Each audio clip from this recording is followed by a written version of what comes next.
God said in His Word that He would be like the dew to Israel. And it reminds us that certain conditions have to be present for dew to fall. Have you ever noticed that? The dew can be an unbelievable blessing in making sure that your yard stays good and moist, your garden gets a new drink. It can also, have you ever noticed that sometimes the dew is a frustration whenever you walk across the yard first thing of a morning and you're getting ready for a business trip, or your kids going to school and Dad sent you out for that one last minute chore right before you get on the bus, and you came back, now your feet. Anybody been there? You're soaking? Yeah. But it's interesting what we know about dew. It's affected by the conditions of the soil. The soil, if it's dry, there's a good chance that there's not going to be any dew. The air affects the dew when the temperature becomes equal to the dew point. The clouds affect the dew. When it's cloudy, there's less chance for the dew to fall, as the clouds prevent cooling from happening.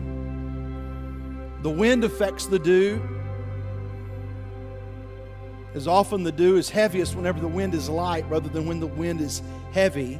You say, why are you saying all that? Because the same could be illustrated in the life of the church when Jesus says, and God says to Israel, that I will be like the dew unto you.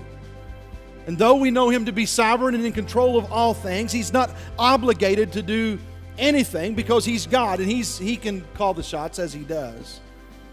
However, what we find is that He moves and He blesses and He revives His people only when spiritual conditions are met.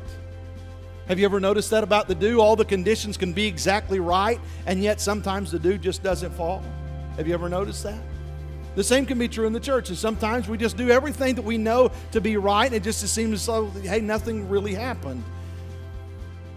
Well, the call for us is not to be the ones that manufacture revival in the life of the church, but the call for us are to be the people who position ourselves that the conditions be right for the Spirit of God to show up and do a mighty work among us.